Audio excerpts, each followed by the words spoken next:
हरिः ओम् हरिः ओम् हरिः ओम्।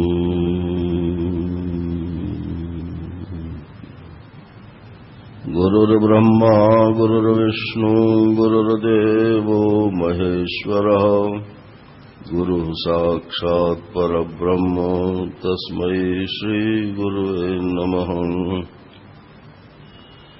अखण्डमण्डलाकारं व्याप्तं येन चराचरं तत्पदं दर्शितं येन तस्मै श्रीगुरुवे नमः।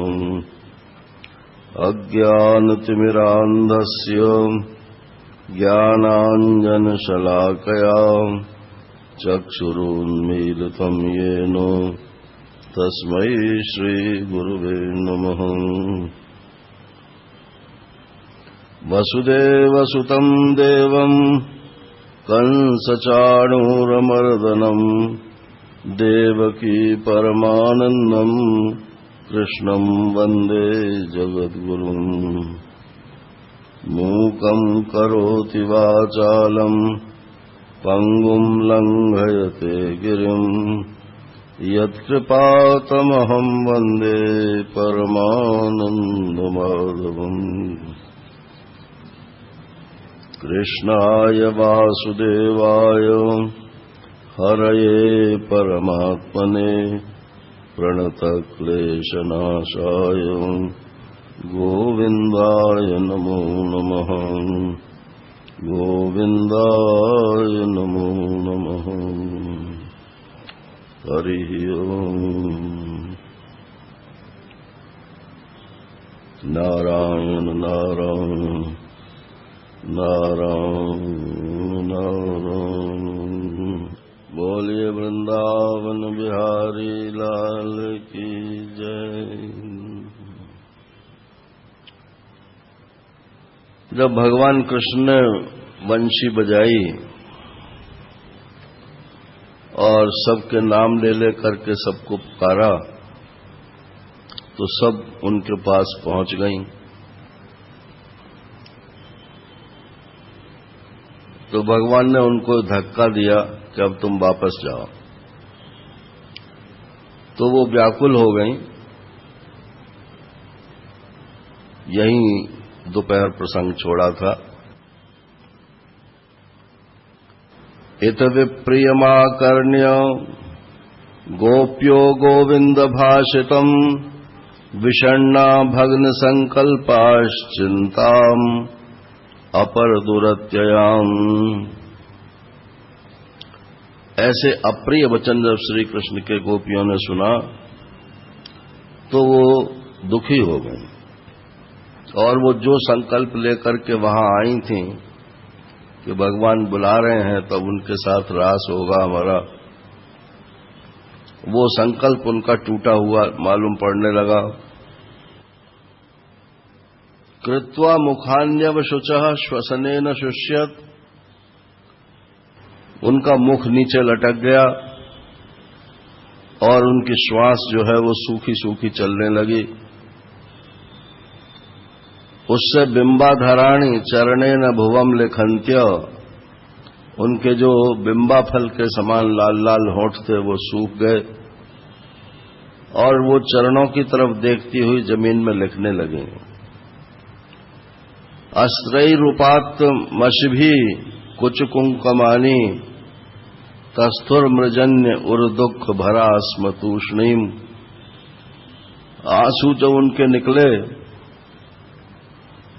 तो उनकी आंख का जो काजल था वो उनके वक्षस्थल तक बह बह के आ गया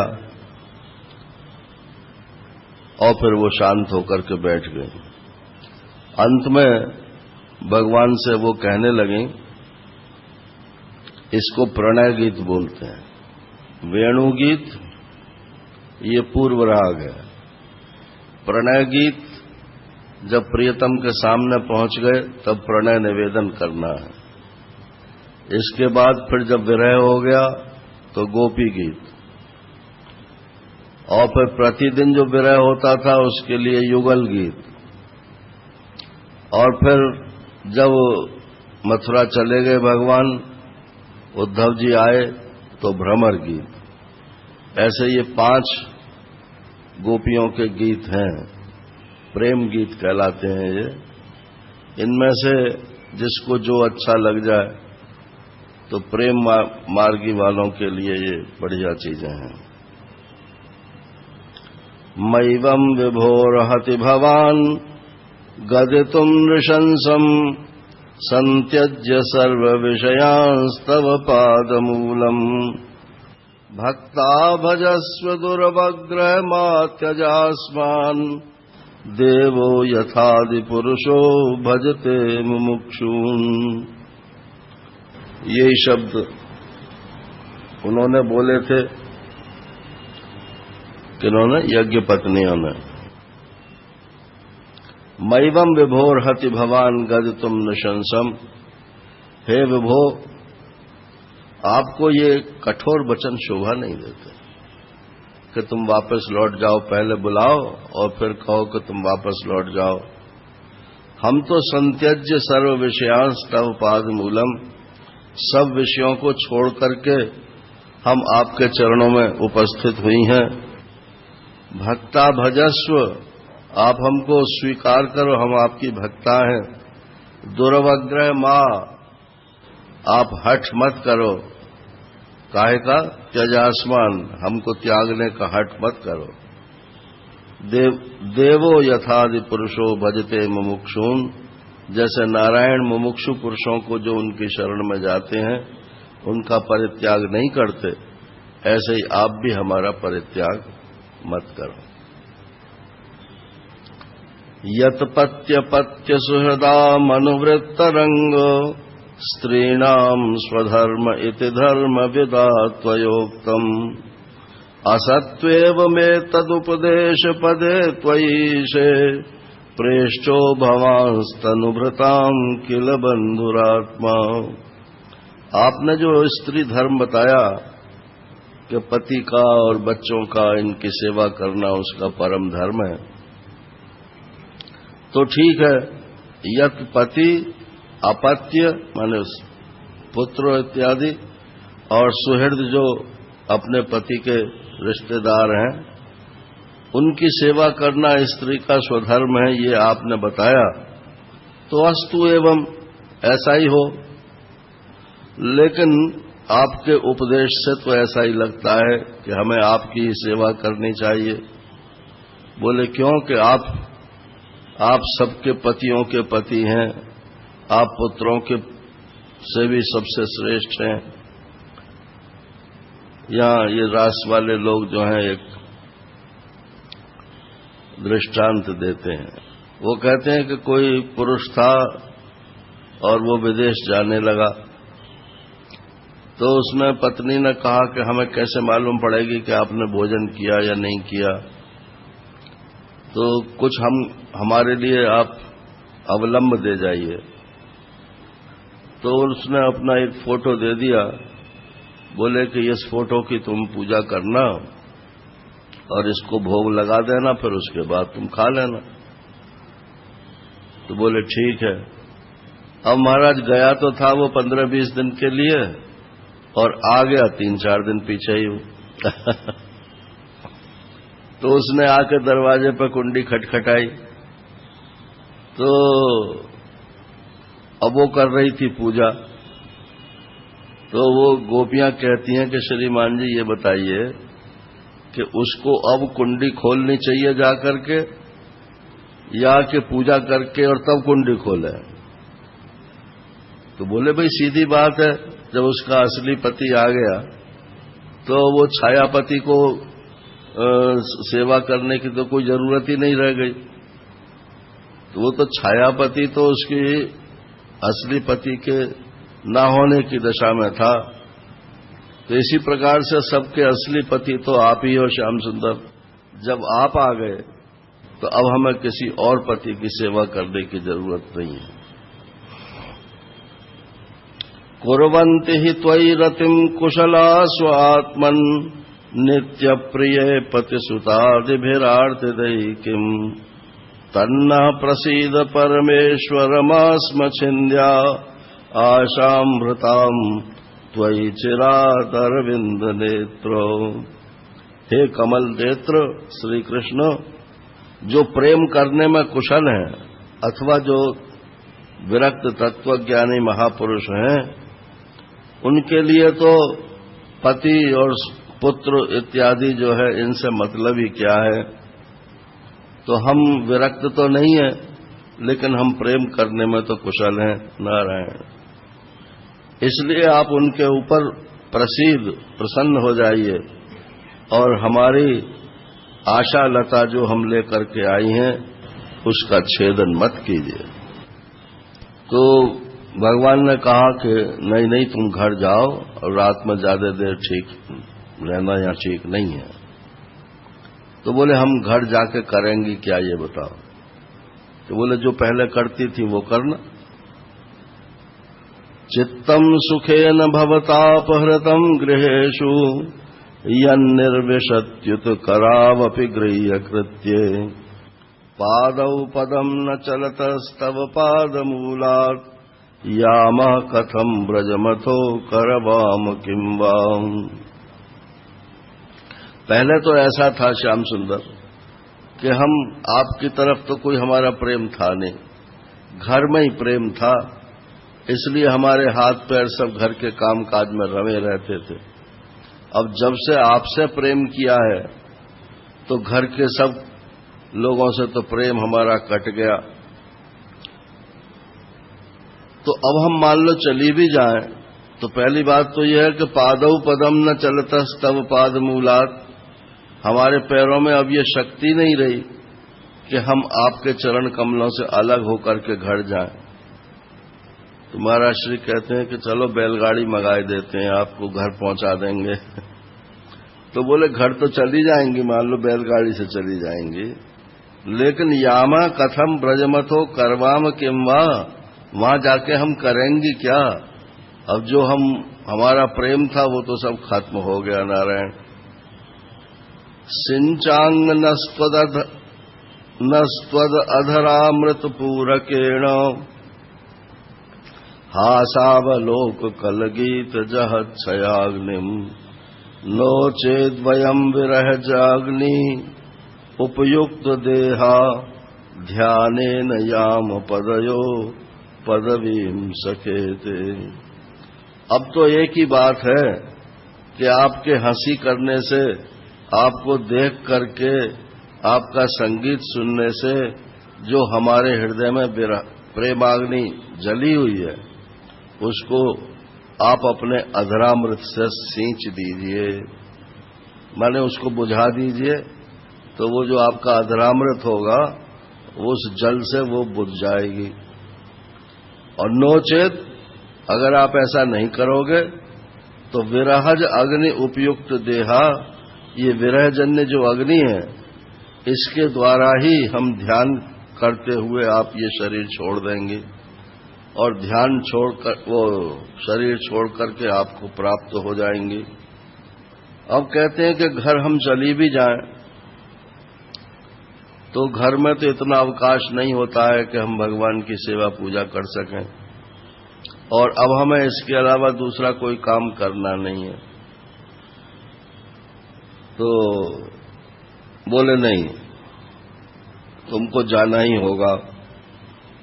और ये कोई जरूरी थोड़ी है कि घर जाकर के अवकाश न मिले तो कोई भजन न कर सके। भजन तो चाहे घर में रहो तब भी कर सकते हो और घर के बाहर रहो तब भी कर सकते हो। बाहर रह करके और परेशानियां हैं, और घर में रह करके कम से कम एक व्यवस्थित जीवन तो है, वो परेशानियां तो नहीं रहेंगी, सिर्फ उसमें समय निकालना है। तो समय भी निकल जाता है यदि सीमित काम हो तो।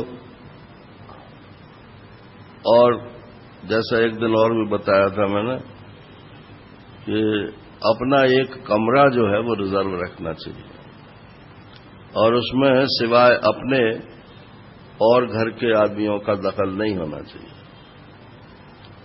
ये नहीं कि उसी में खा लिया, उसी में सो लिए, उसी में जो है सारा काम भी कर लिया, उससे उसके परमाणु जो हैं वो खराब हो जाते हैं, भजन के लायक नहीं रहते हैं।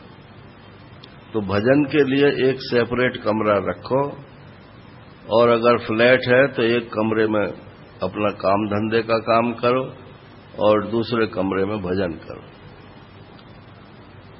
और अगर एक ही कमरा है तो उसमें पार्टीशन लगा लो नारायण, एक तरफ काम धंधे की बात करो, एक तरफ भजन की बात करो। आपने जो ये अवतार धारण किया है वो इसीलिए किया है ना कि ब्रज के भय का और संकट का उद्धार करें। तो इसलिए अब हमारे ऊपर आपने ये संकट डाल दिया, अब इसमें आप हमारे उद्धार कीजिए। अब इसमें शब्द तो जरा दूसरे ढंग के हैं। तप्त स्तनेषु च शिरस्सु च किंकरीणाम, हमारा वक्षस्थल जो है वो आपसे मिलने की इच्छा से जल रहा है, आप अपने कर कमल से उनका स्पर्श कीजिए। इति विक्लवितं तासां श्रुत्वा योगेश्वरेश्वर प्रहस्य सदयं गोपी रात्मा रामोप्यरमत।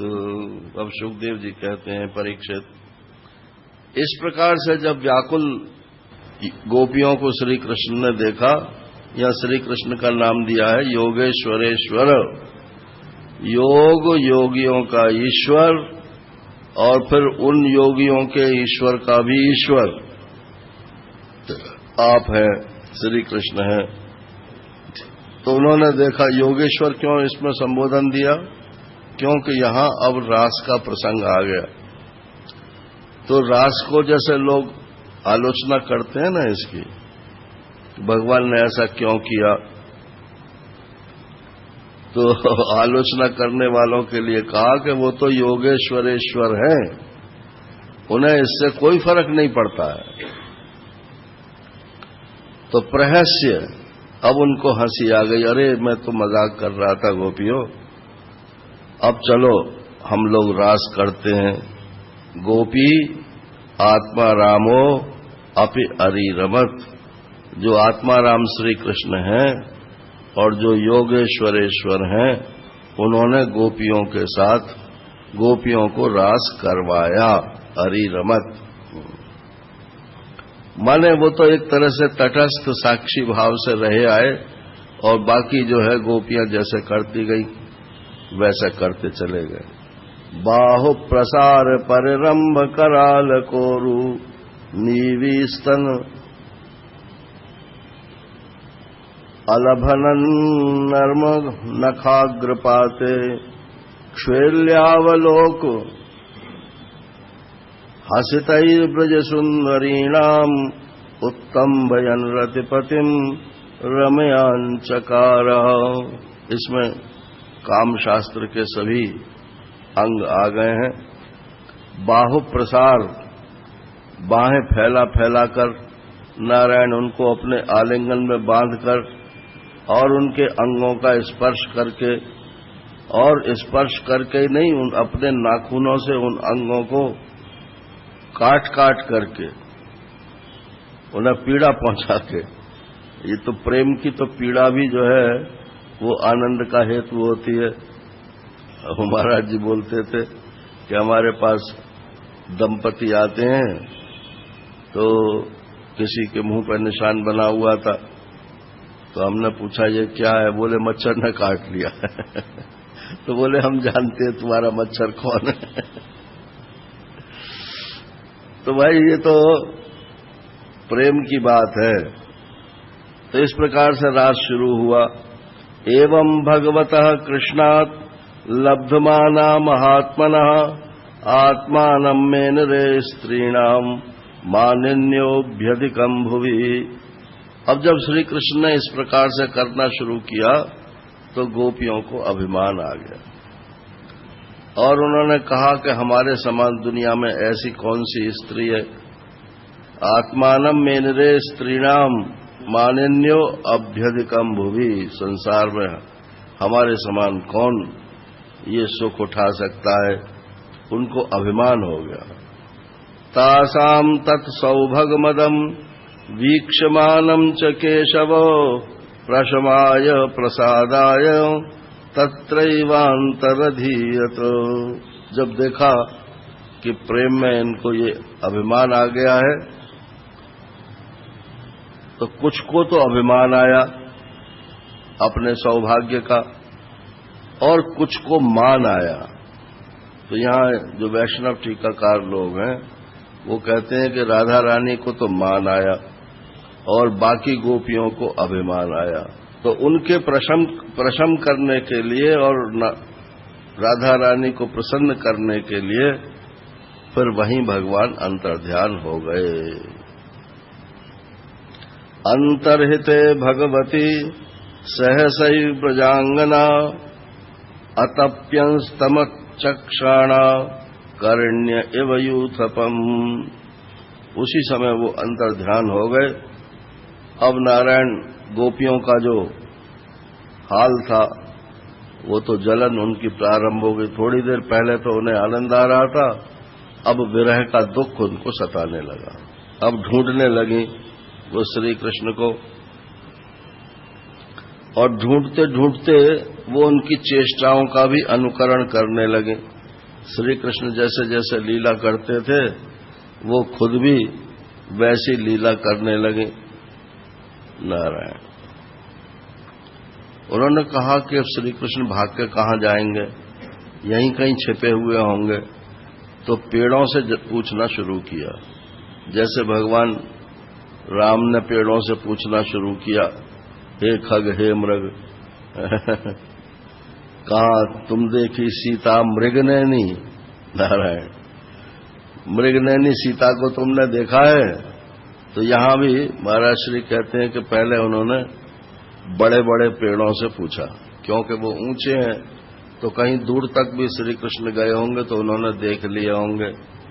तो कौन कौन से बड़े बड़े पेड़ थे? तो बोले पीपल है, पाकर है, बरगद है और ऐसे ही अशोक है। तो बोले तुमने देखा? परंतु पेड़ों ने कोई उत्तर नहीं दिया। तो बोले अरे एक तो ये पुरुष हैं सबके सब, और एक ये ऊंचे हो गए तो अभिमानी है, इसलिए ये क्या बताएंगे हमें, छोड़ो इनका चक्कर, अब छोटों से पूछो। तो जो छोटे छोटे पेड़ थे और जो स्त्री जाति के पेड़ थे उनसे पूछा, अरे तुलसी तेने श्री कृष्ण को देखा है? अब उनमें बोलने की शक्ति हो तब तो वो बतावे कोई, तो कोई बोले नहीं, लेकिन एक तरह से वो उन्माद हो गया उन्हें। कचनार, जामुन, आक, बेल, मौलसरी, ये कदम, ये बहुत ऊंचे पेड़ नहीं है। फिर लताओं से पूछने लगी। जब कहीं से कोई उत्तर नहीं हुआ तो बोले ठीक है, अब जब आना होगा वो आ जाएंगे, अपना समय बिताओ।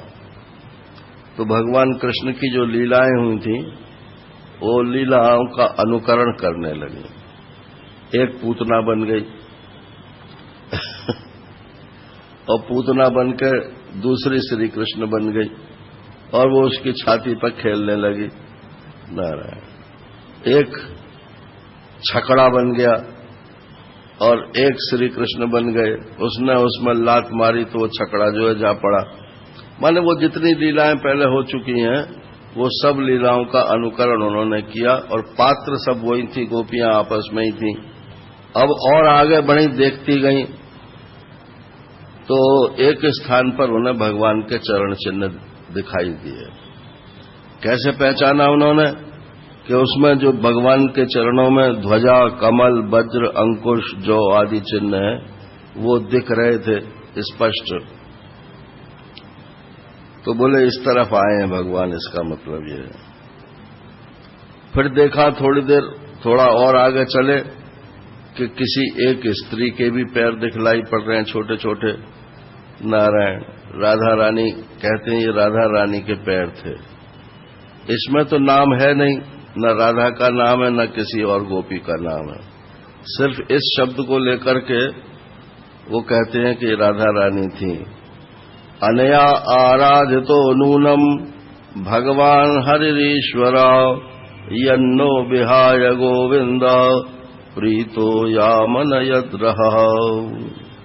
अरे ये स्त्री जो थी, इसने भगवान की बड़ी आराधना की, भगवान की आराधिका रही होगी, तभी उसको ये अपने साथ ले गए। तो भगवान की आराधिका तो राधा ही है, इसलिए आराधिका में से, आराधितों में से राधा शब्द निकाल दिया।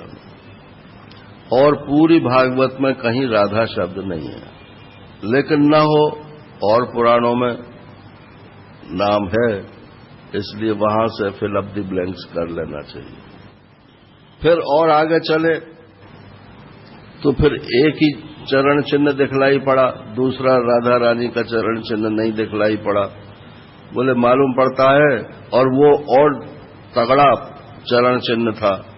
तो बोले मालूम पड़ता है कि वो स्त्री को उन्होंने कंधे पर बैठा लिया, तो उसके बोझ से उनके ये चरण चिन्ह ज्यादा गहरे हो गए हैं। अब वो तो उन्हें सौतिया डाहा हो रहा था उस स्त्री से, जो भी स्त्री रही हो। और आगे चले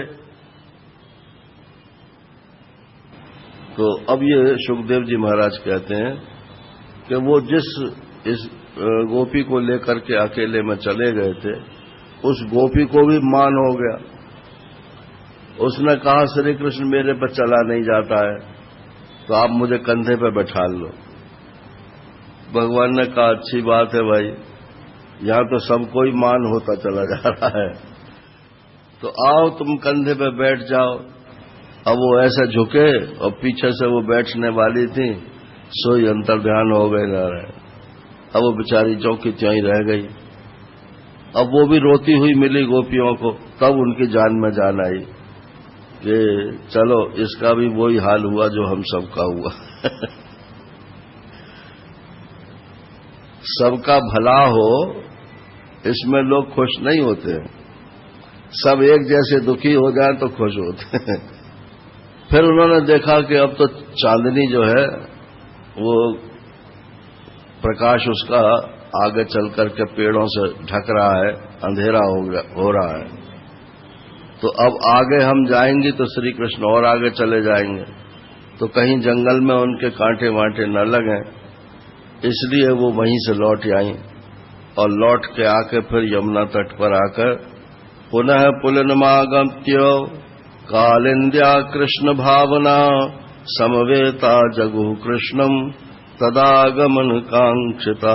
भगवान कृष्ण के आगमन की आकांक्षा करने वाली जो गोपियां थीं, वो समवेता जगु, वो सब जनी मिलकर के गाने लगे। अब ये जो गीत गाया है इसको गोपी गीत बोलते हैं।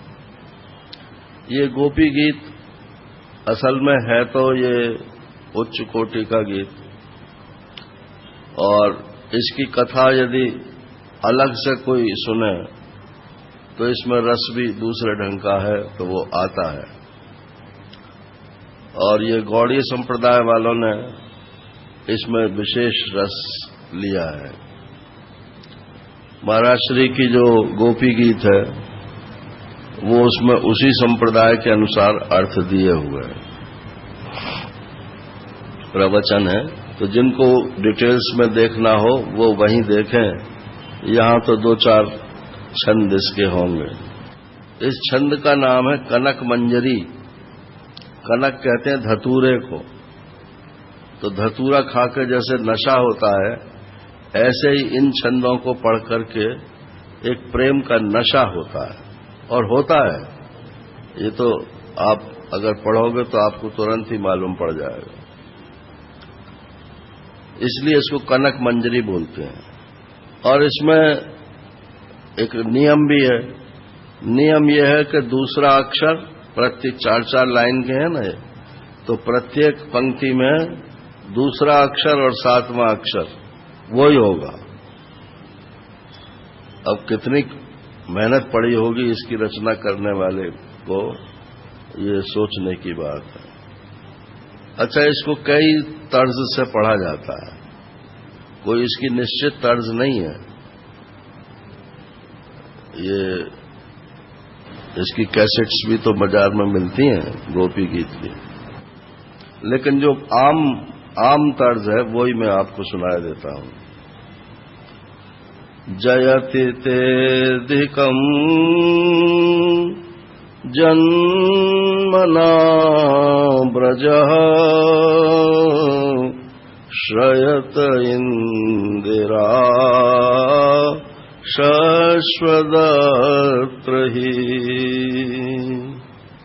दैत दृश्यताम् दीक्षुतावकाश त्वयि धृता सवस त्वां विचिन्वते। इस तर्ज में ये प्रायः पढ़ा जाता है।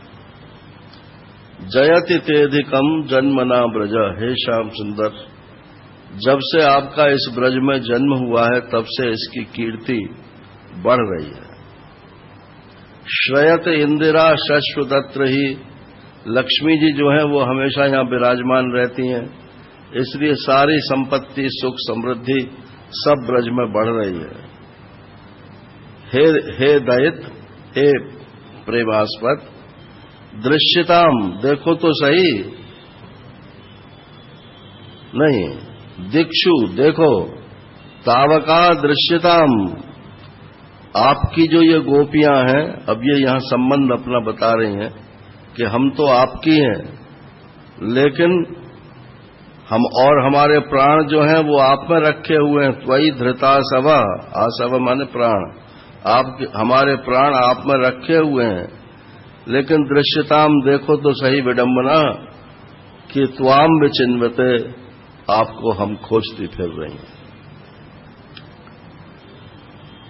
माने आपकी होकर के हम आपको खोजती फिरें, ये कौन सा न्याय है? इसमें व्यंग भी बहुत हैं इस गोपी गीत में, और प्रेम की तो पराकाष्ठा है ही। शरद उदाशये साधु जात सत सरसिजोदर श्रीमुषादृशा सुरतनाथ ते शुल्कदासिका वरद निघ्नतो नेह किं वधाऊं।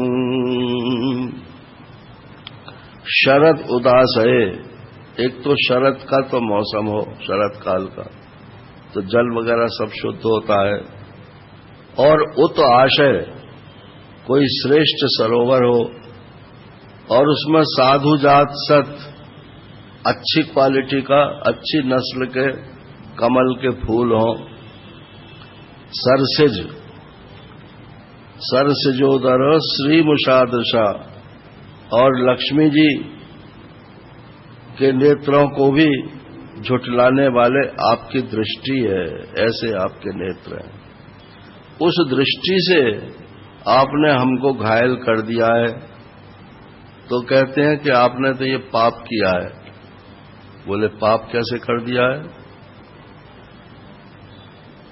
कि वरद निघ्न तो नेह किम बधा, आपके ऊपर 302 का मुकदमा चलेगा। आपने हत्या की है। तो मैंने तो कोई हत्या नहीं की। बोले क्या नजर से मारना नहीं होता, तलवार से मारना ही मारना होता।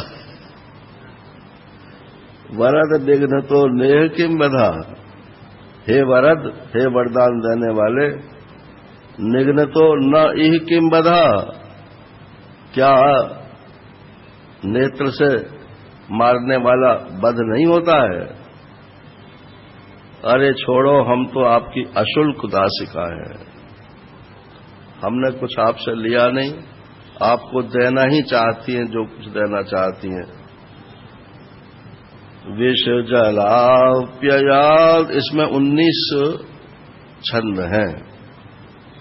वल्लभाचार्य जी का कहना है कि ये 19 प्रकार की गोपियों के यूथ थे।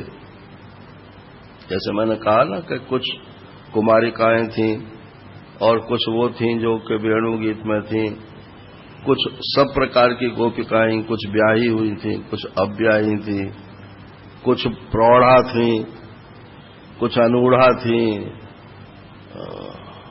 और कुछ जरा चंचल दिमाग की थी। तो जो चंचल वाली हैं वो कहती हैं कि अरे ये वध करने तो आए थे, लेकिन इन्होंने किया क्या है ये तो देखो। विष जलाप्ययाद, हमने जहरीला पानी पी लिया था, उससे इन्होंने हमारी रक्षा कर ली, बचा लिया हमको। और व्याल राक्षसात, और कालिय नाग से बचा लिया। वर्ष मारुताद, और जब इंद्र ने कोप किया तो गोवर्धन धारण करके वर्षा आदि से हमारी रक्षा की। वैद्युतानलात, और वृषभ मयात्मजात, वृषभासुर से हमारी रक्षा की, मयासुर से हमारी रक्षा की। विश्व तो भयात, सबसे हमारे इन्होंने रक्षा की। वृषभ हो, हे वृषभ, हे श्रेष्ठ श्याम सुंदर, ते वयम रक्षिता बहु, आपने हमारी बार बार रक्षा की है। तो ये गोपी कह रही है कि ये रक्षा नहीं की, रक्षा करके इकट्ठी मारने के लिए रक्षा की कि पहले इन्हें बचा लो और फिर इन पर तलवार से घाव करो। न खलु गोपिका नंदनो भवान, अखिल देहि नाम अंतरात्मदृक्, विखन सार्थितो विश्वगुप्तये, सख उदेवान सात्वताम कुले। दूसरी गोपी बोली कि न खलु गोपिका नंदनो भवान, अरे सखी ये जो है किसी गोपी का पुत्र नहीं है, माने यशोदा का बेटा नहीं है ये। अगर यशोदा का बेटा होता तो गोपी के दुख को ये न समझता। अखिल देहि नाम अंतरात्मदृक्, ये तो सब व्यक्तियों के अंतरात्मा के रूप में ये उपस्थित रहता है, और इस समय माने आत्मा है सबका ये।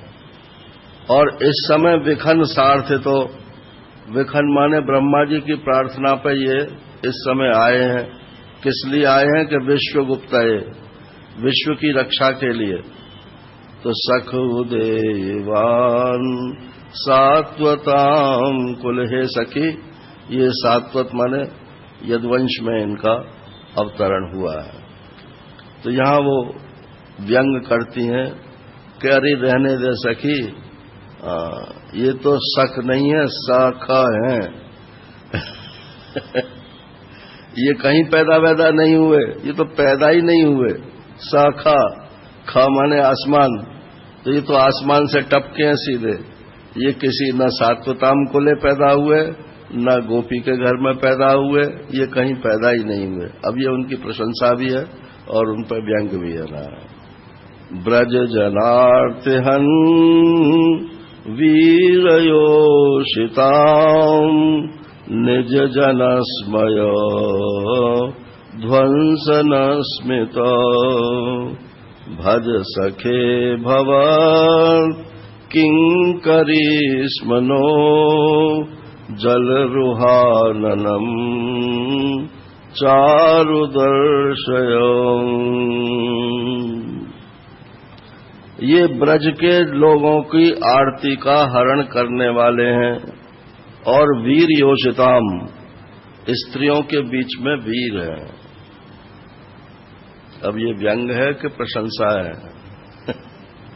जो वीरता अपनी स्त्रियों के बीच में दिखावे और पुरुषों के बीच में जब वीरता का समय आए तो भाग जाए ना रहे, तो वो कोई उसकी वीरता थोड़ा ही है।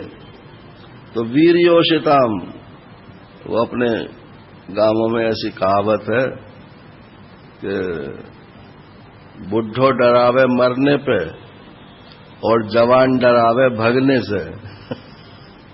बुढ़ा कहता है तुम ऐसा करोगे तो मैं मर जाऊंगा, और जवान कहता है तुम ऐसा करोगे मेरे साथ तो मैं भाग जाऊंगा। तो ये अपनी वीरता दिखाते हैं। ये बोले कि स्त्रियों के बीच में क्या वीरता दिखाई कि पहले तो बुला लिया और बुला के जब हम लोग आ गए तो कह दिया वापस जाओ। ये कोई वीरता है इनकी? है वीर योषिता, बोले बस ये योषिताओं के ही वीर हैं, वास्तव में वीर नहीं है। तव कथामृतम तप्त जीवनम कविभिरीडितम कल्मषापहम श्रवण मंगलम श्रीमदाततम भुवि गृह्णन्ति ते भूरिदा जना। तो भगवान कृष्ण ने कहा जब तुम्हें इतनी शिकायत है मेरे से तो मेरी चर्चा छोड़ो ना, मुझे आजाद करो। पकड़ भी रखा है और गाली भी दे रही हो। तो बोले कि यही तो समस्या है हमारी कि छोड़ते भी नहीं बनता है नारायण। बोले क्यों? कि आपकी जो कथा है वो ऐसी है कि हमको मारे डालती है। कथा माने लीला चरित्र। तव कथामृतम तप्त जीवनम, आपकी जो कथामृत है वो तो तपे, जो संसार में दुख से तपे हुए हैं उनके लिए जीवन है। तो एक दूसरी गोपी बोली कि हाँ जीवन तो है, लेकिन तप्त जीवनम, वो तपे हुए कोई तपाने के लिए है कथा। कथा से कोई शांति नहीं मिलती है। कथा से तो और मनुष्य जो है भगवान की तरफ ज्यादा झुकता है, और जितना ज्यादा झुकता है उतनी ही उसमें वियोग की भावना बढ़ती है। कविभिरीडितम, तो बोले भगवान ने कहा कि अरे भाई इसमें क्या है, ये तो बड़े बड़े कवियों ने मेरी चरित्र को गाया है। कविभिरीडितम, कवि भी ईडितम, कवियों के द्वारा इसकी प्रशंसा की गई है मेरे चरित्र की। तो गोपियां कहती हैं कि हाँ कवि भी कवियों के द्वारा की गई है, तो कवियों को आपने कुछ कमीशन दिया होगा। कवि तो चाहे जिसकी प्रशंसा कर देते हैं। जितने नेता होते हैं कोई ना कोई उनको मिल ही जाते हैं चापलूस। और कल्मषाप हम, फिर कहते हैं मेरी कथा तो श्रवण मंगलम है, सुनते ही इससे मंगल होता है। तो गोपी कहती है श्रवण मंगलम, बस सुनने में का ही मंगल है, इससे ज्यादा आगे बढ़ने की जरूरत नहीं है।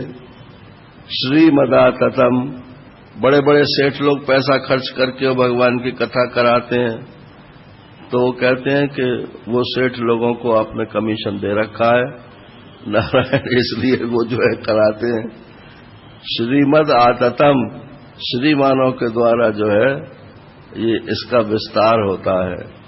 भुवि गृह्णन्ति ते भूरिदा जना, जो आपकी कथा को चारों तरफ फैलाते हैं वो लोगों में उनकी प्रशंसा की जानी चाहिए। इस प्रकार से ये 19 छंद हैं इसमें, और इसमें पॉजिटिव नेगेटिव दोनों प्रकार के अर्थ इन्होंने गौड़ी संप्रदाय वालों ने निकाले हैं। महाराज श्री ने उसका खुलासा किया है, गोपी गीत पुस्तक आप देख लीजिएगा। इति गोप्य प्रगायत्व प्रगायन्त्य प्रलपन्त्यश्च चित्रधा रुरुदु स्वस्वरम राजन कृष्ण दर्शन लालसा। इस प्रकार से गोपी जो है वो गा रही थी और प्रलाप कर रही थी, लेकिन रो रही थी स्वर में नारायण। तो बोले रोना भी स्वर में होता है क्या? और जब दुख में आदमी रोएगा तो उसे स्वर का ध्यान होगा कि रोने का ध्यान होगा? तो बोले ये महिलाओं की विशेषता है, वो बेसुरी कभी बोलती नहीं है। एक स्त्री गाएगी तो सब स्त्रियां उसका साथ दे देंगी, और पुरुषों में यह है कि एक जिस तर्ज को पकड़ेगा, कोई किधर ही को खींच ले जाता है, कोई किधर ही को खींच ले जाता है। रुरुदु स्वस्वरम राजन कृष्ण दर्शन लालसा सबकी एक कॉमन बात थी कि भगवान कृष्ण के दर्शन हो जाएं, उस लालसा से सब प्रेरित थे। तासाम आविर्भूत शौरी स्मयमान मुखाम्बुज पीताम्बरधर श्रगवी साक्षान मनमथ मनमथ। अब भगवान प्रकट हो गए तो कहते हैं तासाम आविर्भूत शौरी, शौरी मन भगवान श्री कृष्ण, शूरवंश शूरसेन के वंश में पैदा होने वाले, वो अपना मुस्कुरा रहे हैं, स्मयमान, और मुख जो है उनका वो कमल के जैसा खिला हुआ है, और पीताम्बर धरा, पीताम्बर जो है हाथ में लिए हुए हैं, और श्रृगवी नारायण माला उनके गले में लटकी हुई है, और साक्षात मनमथा, मन को मथने वाले जो कामदेव है, साक्षात कामदेव की मूर्ति के रूप में प्रकट हुए। यह महाराज श्री कहते हैं कि पीताम्बर धरा, तो पीताम्बरा कह देते तो भी काम चल जाता, ये पीताम्बर धरा क्यों कहा गया? तो बोले इसलिए कहा गया कि पीताम्बर ऐसे पकड़े हुए आए भगवान कृष्ण, मानो वो क्षमा मांग रहे हो कि मैं आप लोगों को छोड़कर चला गया था, लेकिन मेरी नीयत साफ थी, सिर्फ आपके प्रेम का उद्दीपन करना था, तो इसलिए पीताम्बर धरा, हाथ से उसको पीताम्बर को पकड़े हुए और वो प्रकट हो गए। अब गोपियां जो थीं बड़ी प्रसन्न हुई, और प्रसन्न होकर के उनको कोई अपनी तरफ खींचे, कोई अपनी तरफ खींचे, नारायण हाथ पकड़ पकड़ करके आखिर फिर ये हुआ कि इनको बैठाओ एक जगह। तो अब बैठावे कहाँ? तो भगवान तो उपदेश कर रहे थे ना गृहस्थाश्रम का, कि स्त्री का ये धर्म है, स्त्री का ये धर्म है। तो बोले ये धर्माचार्य हैं, इनके लिए विशेष गद्दी होनी चाहिए। तो उन्होंने, गोपियों ने अपनी जो ओढ़नियां थी, वो ओढ़नियां सबने उतार उतार के एक के ऊपर एक डाल दी। तो देखने में तो इतनी ऊंची हो गई, बोले आप इस पे बैठिए आके। तो एक तो वो सब अपवित्र थी जिस पे उनको बैठाया जा रहा था, क्योंकि उसमें उनके वक्षस्थल के केसर इत्यादि सब लगे हुए थे। लेकिन भाई ये तो रास का प्रसंग है, इसलिए उसमें आपत्ति नहीं करनी चाहिए। लेकिन इतने ऊंचे पे जब भगवान बैठे तो एकदम धम्म से नीचे जा पड़े, तो वो तो दब जाती है ना सबकी सब। तो बोले कि अच्छा श्रीमान जी, हम आपसे एक प्रश्न करते हैं, भगवान से एक प्रश्न करते हैं। क्या? भजतो अनुभजन्त्य को एक एतद विपर्ययम नो भयांश भजन्त्य को एतन्नो ब्रूहि साधिभो। प्रश्न हमारा ये है कि कुछ लोग तो ऐसे होते हैं जो प्रेम करने वालों से प्रेम करते हैं, और कुछ लोग ऐसे होते हैं जो प्रेम ना करने वालों से भी प्रेम करते हैं, और कुछ लोग ऐसे होते हैं कि न प्रेम करने वालों से प्रेम करें और न प्रेम ना करने वालों से प्रेम करें। तो आप बताइए, आप इन तीनों में से कौन से हैं? माने वो कहना ये चाहती थी कि हम तो इतना प्रेम करती हैं आपसे और आप हमसे प्रेम नहीं करते, तो आप जो है अनग्रेटफुल हैं, एहसान फरामोश हैं। तो भगवान कृष्ण ने इसका उत्तर दिया कि मेरी प्यारी सखियों, जो प्रेम करने पर प्रेम करते हैं वो तो व्यापार है। तुम्हारे यहां से 4 लड्डू आए तो हम भी 4 लड्डू भेज देंगे नारायण, तुमने 10 रुपए चढ़ाए तो हम भी 10 रुपए चढ़ा जाएंगे तुम्हारे, तो ये तो व्यापार है। और जो प्रेम ना करने वालों से प्रेम करते हैं वे उदार हैं, जैसे कि माता पिता होते हैं या गुरु होते हैं। शिष्य चाहे प्रेम करे या न करे, बेटा चाहे प्रेम करे या न करे, लेकिन माता पिता और गुरु तो प्रेम करते ही करते हैं। और एक प्रेम ना करने वालों से भी जो प्रेम करते हैं, नहीं, ये तो प्रेम ना करने वाले। एक जो दोनों से प्रेम नहीं करते, न तो प्रेम करने वालों से प्रेम करते हैं और ना प्रेम करने वालों से प्रेम करते हैं। तो बोले ऐसे 4 प्रकार के लोग हैं। आत्मारामा, आप्तकामा, अकृतज्ञा, गुरुद्रोहा। या तो भाई वो आत्माराम है, अपनी आत्मा में ही मगन है, इसलिए उन्हें किसी के साथ प्रेम करने वरने की जरूरत नहीं है। एक आप्तकाम है, अपने में तृप्त हैं, कृतकृत्य हैं, तो उन्हें भी किसी से प्रेम करने की जरूरत नहीं है। और एक अकृतज्ञ लोग हैं, एहसान फरामोश, तो वो लोग भी जो प्रेम करता है उससे भी प्रेम नहीं करते, और जो प्रेम नहीं करता है उससे भी प्रेम नहीं करते। या फिर गुरुद्रोहा, जो गुरुओं से द्रोह करते हैं, ऐसे लोग हैं। अब आप पूछ रहे हो कि आप कौन हो, तो मैं तो भाई तीनों में से कोई नहीं हूं। गोपियां तो चाहती थी कि ये कह दें कि हम तीसरे नंबर वाले हैं, लेकिन श्री कृष्ण ने कहा कि मैं तो तीनों में से कोई नहीं हूं। प्रेम तो मैं करता हूं, लेकिन मेरे प्रेम का ढंग दूसरा है, और जो प्रेम करने वाले हैं उनका ढंग दूसरा है। कैसे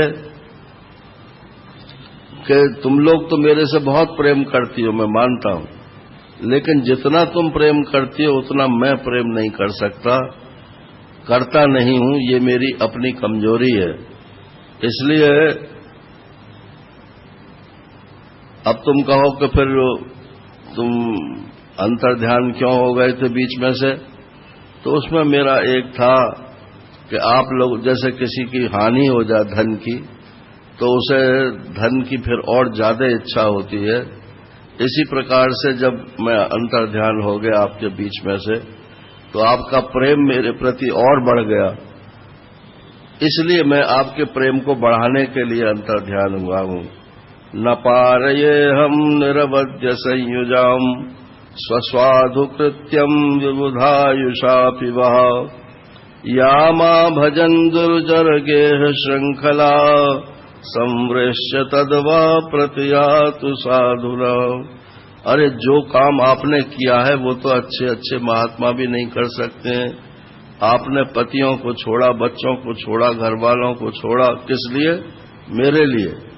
लोक लाज छोड़ी, वेद की मर्यादा छोड़ी, किस लिए? मेरे लिए। मैं मानता हूं ये सब कि ऐसा कोई नहीं कर सकता है, लेकिन तुम ये ख्याल मत करना कि हमारे इस प्रेम में कोई दोष है। निर्वध्य है। अब मैं तो बस एक ही आपका ऋणी हूं, इसीलिए तो वो पीताम्बर हाथ में लेकर के आए थे कि मैं तो आपका ऋणिया हूं।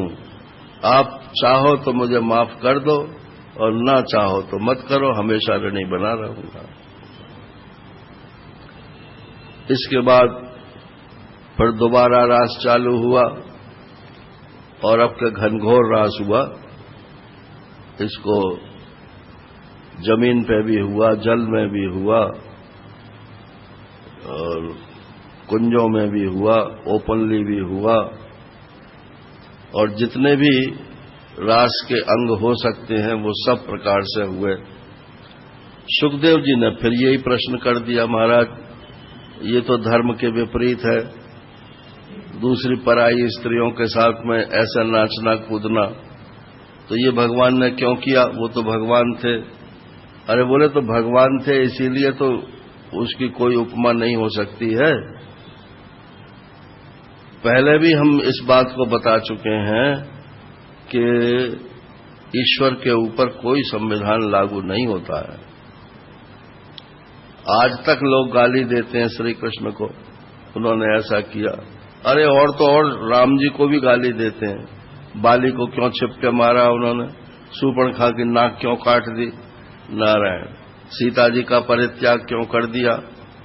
अब ईश्वर जो सामर्थ्यवान है वो जो भी करता है उसमें उसके न तो सामर्थ्य की हानि होती है और न उसे कोई पाप पुण्य लगता है।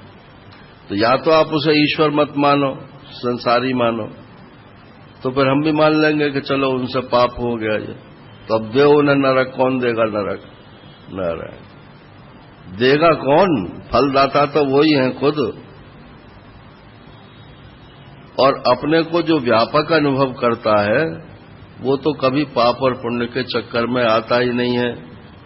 तो हे परीक्षित, ये मैं ही नहीं कह रहा हूं, ब्रज में भी जब सवेरे रास समाप्त हो गया तो भगवान ने सबको उनके घर भेज दिया। तो घर वालों को ये पता ही नहीं रहा कि गोपियां रात भर कहाँ रहीं। वो तो यही समझते रहे जैसे और दिन घर में रहती थी, ऐसे ही घर। तो ये उनका ऐश्वर्य है ना, ईश्वरता है। इसलिए उन्हें जब कोई प्रॉब्लम नहीं है तो आप लोगों को क्या प्रॉब्लम है नारायण।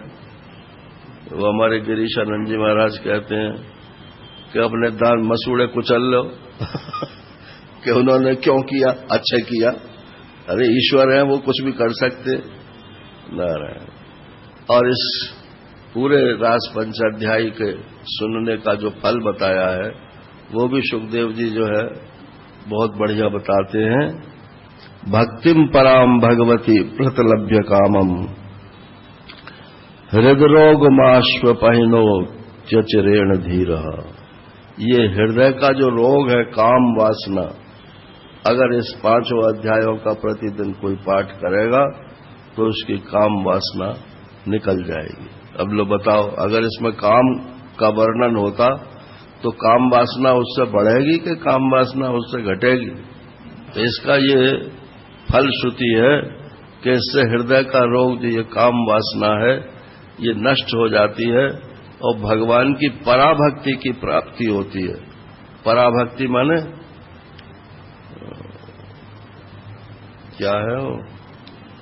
ब्रह्मभूत प्रसन्नात्मा न शोचति न कांक्षति समः सर्वेषु भूतेषु मद्भक्तिम लभते पराम। वो भक्ति प्राप्त हो जाती है कि भक्त्या माम अभिजानाति यावान यश्चास्मि तत्वतः। जिस भक्ति से ये ज्ञात हो जाता है कि भगवान क्या है और कितना है, उनके बारे में सब बातें पता लग जाती हैं। तो इससे बढ़कर के और क्या फलश्रुति हो सकती है। अभी असुर लोग काफी रह गए मरने के लिए। एक बार क्या हुआ कि अंबिका देवी अंबिका वन में गए, वहां शिवरात्रि थी। तो नंद जी वहां पर जमीन में सोए हुए थे। तो एक सुदर्शन नाम का अजगर था, वो पहले विद्याधर था, शाप के कारण अजगर हो गया था। उसने आके नंद बाबा को पकड़ लिया, अपने मुंह में डाल लिया। अब उन्होंने हल्ला मचाया नंद बाबा ने, सचुक्रो शाहिना ग्रस्ता कृष्ण कृष्ण महानयम सर्पो माम ग्रसते तात प्रपन्नम परिमोचय। सर्प ने मुझे ग्रस लिया है, मैं तुम्हारी शरण में हूं, हमारी रक्षा करो, हमारी रक्षा करो। ब्रजवासियों का तो बस एक यही मंत्र है, जब कोई समस्या आती है तो श्री कृष्ण की शरण में चले जाते हैं। अब ब्रजवासियों ने लाठियों से उसको मारना शुरू किया, लेकिन वो तो मरता ही नहीं था। फिर जली हुई लाठियों से मारा तो भी नहीं छूटा हो। तब भगवान ने अपना चरण छुआ दिया, उससे वो उस नंद बाबा भी छूट गए और उसकी योनि जो अजगर की योनि थी वो भी छूट गई। वो विद्याधर था, गंधर्व होते हैं विद्याधर होते हैं, तो वो विद्याधर था और वो उसे अपनी सुंदरता का बहुत अभिमान था, पैसा भी बहुत था। तो एक दिन यूं के मैंने अंगिरा गोत्र के एक कुरूप ऋषि को देखा और उनकी हंसी उड़ाने लगा, अरे कितना कुरूप है ये महात्मा। और मैं अपने को बहुत सुंदर मानता था।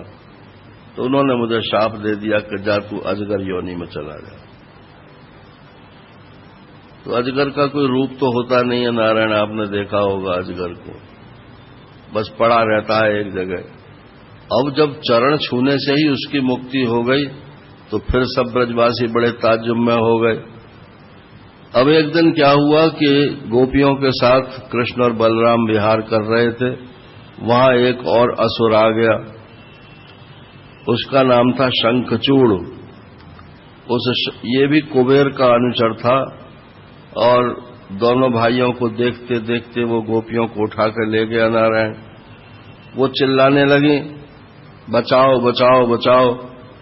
तो बलराम जी ने बलराम जी को तो उन्होंने वहीं छोड़ दिया कि तुम जो यहां है उनकी रक्षा करो, और वो शंखचूड़ के पीछे भागे और भगवान ने उसे शंखचूड़ को पकड़ लिया। उसका नाम शंखचूड़ इसलिए था कि उसके सिर में एक मणि थी, तो मणि निकालना चाहते थे भगवान उसके, तो एक मुक्का मारा तो वो तो मणि क्या निकली, उसका गर्दन ही कट गई। तो उसमें से मणि निकाल के फिर बलराम जी को दे दी सबके सामने। इसके बाद इसमें युगल गीत है। देखो, गोपी गीत हो गया, वेणु गीत हो गया, अब ये जो युगल गीत है ये वेणु गीत जैसा ही है। माने भगवान जब गौचारण के लिए चले जाते हैं तब दिन भर ये गोपियां किस तरीके से भगवान के सौंदर्य की चर्चा करती हैं, ये इसमें यही वेणु गीत में था। वहां वेणु के माध्यम से था, यहां बहुत सारी बातों के माध्यम से है। अब अरिष्टासुर एक राक्षस और आया, वो बैल का रूप बना करके आया। जिस समय भगवान गाय चरा करके लौट रहे थे तो अरिष्टासुर ने आके वहां धूम मचा दी। उसके बड़े बड़े सींग थे, बैल के रूप में था, तो सब भागे वहां से। आखिर फिर वही हुआ, कृष्ण कृष्ण इति ते सर्वे गोविंदम शरणम ययु, हे कृष्ण बचाओ, हमको बचाओ। तो भगवान कृष्ण ने उसको ललकारा और ललकार करके और अरिष्टासुर का वध कर दिया। अब नारद जी ने देखा कि ये तो सब चलते ही चले जा रहे हैं, कोई खत्म ही नहीं हो रहे हैं, तो बोले अब अपनी ट्रम्प कार्ड लगाओ। तो उन्होंने कंस के पास पहुंचे, बोले तुमने इतने सारे ये राक्षस भेजे, कोई बच के आया कि नहीं? कोई बच के नहीं आया। अरे बोले नारायण, तुमको पता ही नहीं है, तुम तो ऐसे सीधे साधे आदमी मालूम पड़ते हो। ये वसुदेव जी के पुत्र हैं कृष्ण और बलराम, और उन्होंने रोहिणी को रख रखा है नंदराय के यहां, और कृष्ण को भी नंदराय के यहां भेज रखा है। ये दोनों वसुदेव के पुत्र हैं और यही तुम्हारे मारने के लिए आए हैं। तो जब तक बड़े न हो मैं तब तक के लिए ये व्यवस्था की गई है। तो अब तुम भाई, मैंने तो तुम्हें बता दिया, अब तुम्हारे पास कितनी और लिस्ट रह गई है राक्षसों की, वो भी बता दो हमें। बोले अब तो सब खत्म ही हो गई, एक और रह गया बस। तो बोले ठीक है, केशी रह गया। तो बोले ठीक है, उसको भी भेज कर देख लो, लेकिन तुम्हें अगर परमानेंट इलाज करना पड़ेगा। तो नारद जी तो कह कर चले गए। अब कंस ने सोचा कि क्या करे, तो बोले कि धनुष यज्ञ किया जाए और उसमें इन लोगों को बुलाया जाए, और बुला करके चाणूर और मुष्टिक पहलवान हैं, उन पहलवानों से उसे मरवा दिया जाए, अथवा कुबलिया पीड़ हाथी से मरवा दिया जाए, और नहीं तो मैं तो हूं ही, मैं ही मार दूंगा उन सबको। और वसुदेव देवकी को फिर जेल में डाल दिया है। अक्रूर जी से कहा कि आप न दोस्त हो न दुश्मन हो किसी के, इसलिए आप जाओ और कृष्ण और बलराम को यहां हमारे यहां ले आओ। अब वो महाराज अक्रूर जी महाराज वहां से चले। इधर वो केशी भी भेज दिया इसने कि तुम जाओ और कृष्ण बलराम को मार के ही लौटना, अब वैसे मत लौटना। तो वो घोड़े का रूप बना करके आया। ये घोड़ा क्या है? ये वैदिक कर्मकांड का प्रतीक है घोड़ा। तो कर्मकांड जो है वो ये हमेशा की लड़ाई है, कर्मकांड की और ज्ञानकांड की। जो लोग कर्मकांड वाले हैं वो कहते हैं कि कर्मकांड से ही सब कुछ हो सकता है, ज्ञानकांड वाले कहते हैं कि कर्मकांड से कुछ नहीं हो सकता सिवाय परलोक बनाने के। तो परलोक और परमात्मा की प्राप्ति दोनों में तो जमीन आसमान का अंतर है। तो ये घोड़ा बन करके आया। घोड़े की जो हिनहिनाहट है, अश्वमेध यज्ञ होता है ना, तो वहां भी वो प्रतीकात्मक है, कर्मकांड का ही वहां वध है खुद ही कर्मकांड वैसे हो, राजा लोग ही कर सकते हैं उसको। तो ये घोड़ा बन करके आया। अब भगवान ने जो है दुलत्तियां भी झाड़े हो और हिनहिनावे भी, तो सब लोग डर गए। तो भगवान ने अपना हाथ जो है उसके मुंह में दे दिया और हाथ भीतर दे करके बस वो बढ़ना शुरू हो गया, मोटा भी होना शुरू हो गया और लंबाई भी उसकी, और वो मर गया बिना किसी लात घूसे के ही। अब अक्रूर जी महाराज जो हैं वो इनको लेने के लिए ब्रज में आते हैं। तो ये वैसे इनके खानदानी चाचा होते हैं, वसुदेव जी के भाइयों में से हैं। तो अब ये मनोराज्य इन्होंने करना शुरू किया कि मैं ब्रज जाऊंगा, कृष्ण बलराम को के दर्शन करूंगा, जो इतने सुंदर बताए जाते हैं। देखे तो इन्होंने थे ही नहीं, जो इतने सुंदर बताए जाते हैं, जो इतने पहलवान बताए जाते हैं, तो सब जितने उनके बारे में सुना था वो सब इनका मनोराज्य चालू हो गया। और महाराज मनोराज्य के चलते चलते ये हुआ कि सुबह चले मथुरा से और शाम को नंदगांव पहुंचे।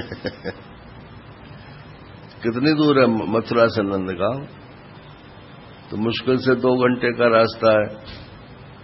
तो 2 घंटे का रास्ता जो है पूरे दिन में तय हुआ, क्योंकि रथ चल ही नहीं रहा था, वो तो मनोराज्य में लगे हुए थे। ऐसा होगा, ऐसा होगा, ऐसा होगा। जैसे विभीषण जब आए हैं तो वो उन्होंने मनोराज्य किया ना कि मैं उन चरणों के दर्शन करूंगा जिनको अहिल्या ने अपने मन में धारण किया था, इत्यादि इत्यादि। भरत जी जिनकी पादुका जो है संभालते हैं, ऐसे चरणों को धारण करूंगा। तो ऐसे ही ये करते आए। बोले जब मैं पहुंचूंगा तो वो कहेंगे चाचा जी, तो मैं बस गदगद हो जाऊंगा। आज तक मैंने भगवान के मुख से अपने को चाचा जी का शब्द नहीं सुना है।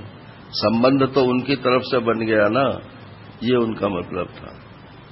भाई हम किसी से संबंध बनावे तो हम ही तोड़ सकते हैं उसे, और दूसरा कोई संबंध बनावे तो दूसरा तोड़ेगा, तब टूटेगा वो।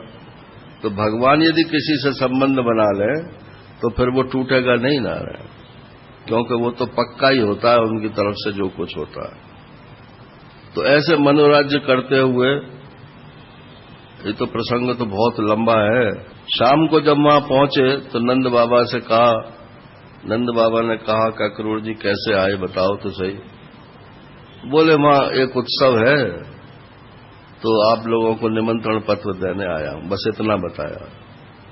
और श्री कृष्ण को सारी योजना बता दी कि तुमको वो मल्ल युद्ध के बहाने से बुला रहा है और तुमको मारने की योजना है, और वसुदेव देवकी को जेल में फिर डाल दिया है, उनको भी मारने की योजना है। इसलिए सावधान होकर के यहां से चलना पड़ेगा। भगवान कृष्ण ने कहा ये बात बाबा को मत बताना, नहीं तो वो कहेंगे कि हम ना भेजें। तो नंद बाबा को ये बात नहीं बताई गई कि क्यों जा रहे हैं। सुबह उठ करके और तैयारी शुरू हो गई कि चलो भाई सब अपने अपने छकड़े ले ले करके मथुरा को। अब फिर गोपियों ने सुना कि श्री कृष्ण और बलराम दोनों मथुरा जा रहे हैं और शायद अब लौटेंगे नहीं। कुछ योजना का भी उनको पता चल गया कि हो सकता है उनके प्राण पखेरु ही वहीं पर खत्म कर दिए जाए। तब उनको बहुत चिंता हुई। अब वो तो समझो कि जितनी भी चिंता किसी पत्नी को हो सकती है, उससे अधिक चिंता जो है वो प्रेयसी को होती। पत्नी तो धर्म के बंधन में रहती है नारायण। तो श्री कृष्ण और बलराम रथ पर बैठ गए, लेकिन वो गोपियां आई नहीं वहां पे, और चलने ही वाला था। तब उन्होंने कहा अब लोकलाज का चक्कर छोड़ो और जाकर के उनसे पूछो क्यों जा रहे हैं, कब लौटेंगे। तो उनके पास जाकर खड़ी हो गई। भगवान कृष्ण ने कहा कि अब हम लोग जा रहे हैं, ये नहीं बताया कि कब आएंगे। चुपचाप खड़ी हो गई, देखती रही उनको। फिर किसी के हाथ भगवान ने कहलवा दिया, इनसे कह दो कि मैं आऊंगा लौटकर। क्या नाटक करते हैं भगवान भी, क्या है कुलसऊ, कुलश से भी ज्यादा कठोर हो जाते हैं और कमल फूल से भी ज्यादा कोमल हो जाते हैं। तो जब उन्होंने ये ठान ली कि अब ये गोपियों को विरह देना है, क्योंकि संयोग का रस तो जितना मिलना था वो दे चुके थे, अब विरह जो है वही उनकी एक खास देन है। चैतन्य महाप्रभु कहते हैं, उनसे पूछा कि आपकी साधना विरह की है या संयोग की है। बोले हम तो साधना विरह को ही मानते हैं, संयोग में तो विरह का डर रहता है, संयोग का रस नहीं आता। और विरह में ये भाव रहता है कि कब संयोग होगा, कब संयोग होगा। तो होता नहीं है संयोग, लेकिन संयोग कब होगा उसकी बात सोच सोच करके और उसमें प्रेरणा ज्यादा मिलती है। तो दूसरों से कहलवा दिया कि आयास्य इति दौत्यकई, दूत से कहलवा दिया कि अब इसके दो प्रकार से अर्थ करते हैं कि दूत के द्वारा आऊंगा, ये कहा और ये भी कहते हैं कि दूत के द्वारा कहलवा दिया कि मैं आऊंगा। तो भगवान ने कहा, गोपियों ने कहा कि आप आए तो नहीं। बोले मैंने कब कहा था आने की, मैंने तो कहा था दूत के द्वारा आऊंगा, तो मैंने उद्धव को भेजा तो था। और कुरुक्षेत्र में जब मिल गए तो बोले अब क्यों आ गए, कि मैंने कहा था ना कि मैं आऊंगा। वो सब तरह से अपनी बात रखते हैं। तो भाई समरथ को नहीं दोष घुसाएं, इसलिए जैसा है वैसा ठीक ही है।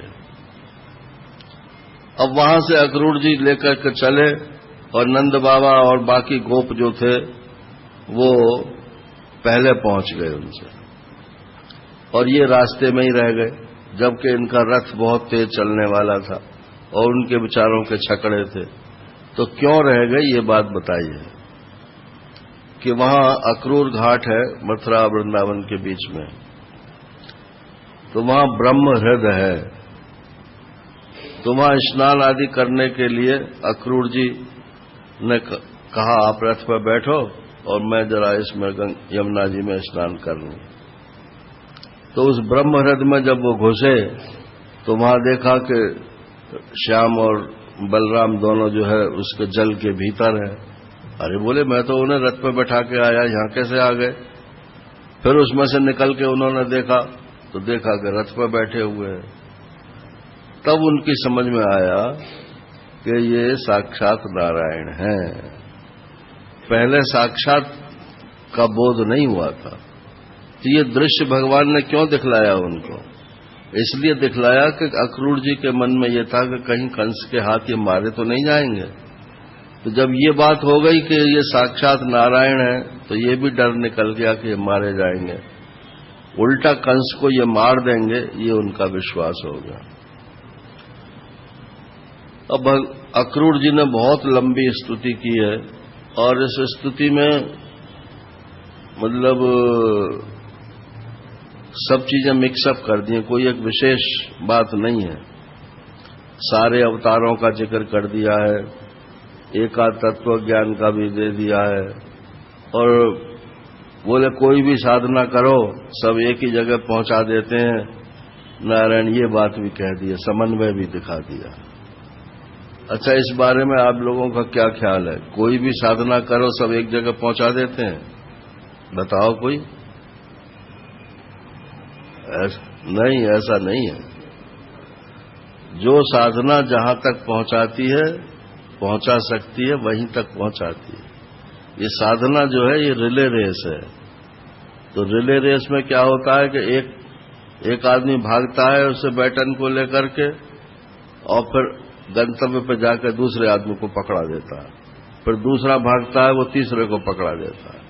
तो ये साधना जो है ये रिले रेस है, अपने अपने इनके स्थान बने हुए हैं। ये साधना यहां तक पहुंचाएगी, ये साधना यहां तक पहुंचाएगी नारायण, उससे आगे की साधना फिर वो आगे पकड़ा दी जाती है। तो सब साधन एक जगह पहुंचाते हैं, परंपरा तो एक जगह पहुंच जाएंगे। जैसे यहां से मान लो कहीं जाना हो तो पहले बीच तक की बस पकड़ लो, फिर वहां से दूसरी बस पकड़ लो, फिर तीसरी बस पकड़ लो, तो पहुंच तो जाओगे। हाँ, लेकिन वो बदलना तो पड़ेगा ना, एक वही बस तो नहीं पहुंचाएगी। तो ये भी भ्रम फैला हुआ है कि सब साधना एक ही जगह पहुंचा देती है। पहली बात तो ये है कि एक ही साधना जो है वो पूरी भी नहीं होती है। जैसे मान लो कोई योग की साधना करे तो कितना योग करके पूरा होगा वो, तो जब तक उस योग की सीमा तक न पहुंच जाए तब तक तो वो योग की साधना पूरी होगी नहीं, दूसरी साधना तो उसके बाद मिलेगी। इसी प्रकार से धर्म की साधना है, कर्मकांड की, कर्म योग की साधना है, भक्ति योग की साधना है, नारायण ज्ञान योग की साधना, ये सब साधनाएं अपने अपने गंतव्य सबके अलग अलग हैं। अब जिसको जो उचित लगता हो वो स्वीकार करे। तो इसमें ये सब चीजें मिला दी हैं जिसमें इसकी जरूरत तो नहीं थी, लेकिन है, लिखा हुआ है, क्या करें। अब महाराज नंद जी तो जाकर के मथुरा के बाहर एक बगिया थी, उसमें उन्होंने डेरा डाल दिया, और पीछे ये राम और श्याम और अक्रूर जी पहुंचे। तो अक्रूर जी से उन्होंने कहा भगवान ने कि अब ऐसा करो, आप अपने घर जाओ और हम फिर पीछे आएंगे। तो बोले नहीं, आपको तो हमारे घर तो जरूर आना है। बोले आएंगे लेकिन अपने समय पे आएंगे, अभी तो आप कंस को जाकर के ये सूचना दो कि हम लोग आ गए हैं, और फिर आप अपने घर जाओ। कल को हम नगर देखने जाएंगे, उसके पश्चात फिर जब कंस का निपटारा हो जाएगा तब फिर तुम्हारे यहां आएंगे। तो ऐसा ही हुआ, वो चले गए। अगले दिन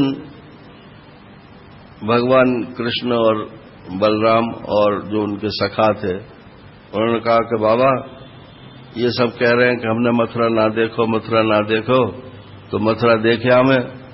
बोले लाला देख तो आइयो, लेकिन काई से लड़ाई झगड़ो मत करियो, तेरा कुछ पता ना पड़े, चांद जिससे अटक जाए। अब ये विदेश है, कोई अपना कोई वृंदावन थोड़ा ही है। कि ना बाबा मैं काई को झगड़ूंगा, लेकिन कोई मुझसे झगड़ेगा तो मैं क्या करूंगा बताओ। बोले उसकी फिर देखी जाएगी। और बलराम तुम देखना ये जरा चंचल प्रकृति का है। बलराम ने कहा कि बाबा आप निश्चिंत रहो, कुछ नहीं होगा। अगले दिन महाराज तीसरे पहर वो निकले, और सबसे पहला कौन आ गया? वही जो रामावतार में जिसने परेशान किया था, धोबी। एक धोबी वहां मिल गया तो सीता जी को त्यागना पड़ा, एक धोबी यहां मिल गया, कंस का धोबी था वो। तो उसने कहा भाई हमको वनवासी हैं हमको कपड़े चाहिए, कपड़े दे दो। उसने ऊपर से नीचे तक देखा, बोले तुम्हारा मुंह ये कपड़े पहनने का है, राजा के कपड़े हैं, मालूम है आपको? बोले मालूम है कि नहीं है इसकी बात छोड़ो, लेकिन ये कपड़े हमको दे दो। कि पहले जरा दूध में मुंह धोया हो नारायण, तब ये कपड़े पहनने की बात करना। एक आध और उसने ऐसे अपमानजनक शब्द बोल दिया, तो भगवान ने एक तमाचा उसका मारा, तमाचा ही, तो उसका तमाचे से ही सिर अलग हो गया। उसके साथ जितने और धोबी थे वो सब वो गट्ठर कपड़ों का वहीं छोड़ छाड़ के भाग गए। भगवान ने वो गट्ठर खोले और फिर उसमें से जो अपना ठीक लगा वो पहन लिया, बलराम जी को जो ठीक लगा वो पहना दिए, और गोप बालकों को जो ठीक ठीक लगे वो ले लिए। लेकिन कोई ढीला था, कोई चुस्त था, कोई कैसा ही था।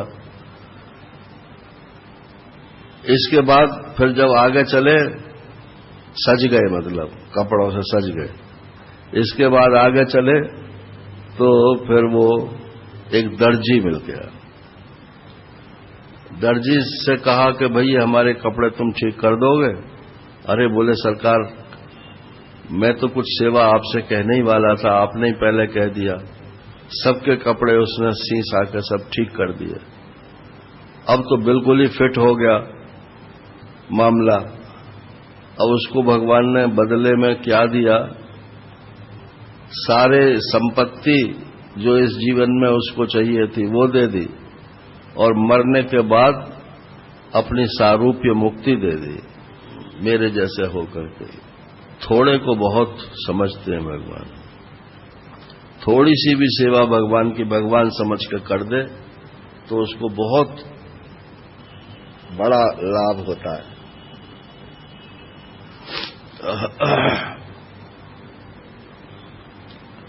इसके बाद आगे चले तो फिर वो बोले भाई यहां एक सुदामा माली रहता था। अब कभी मथुरा आए नहीं, सुदामा माली की उन्हें कहां से आ गई?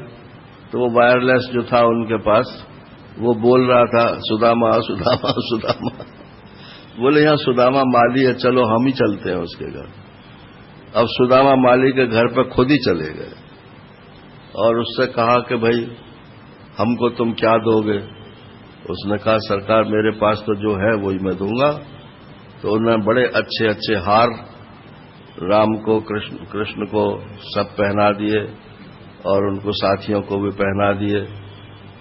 नारायण।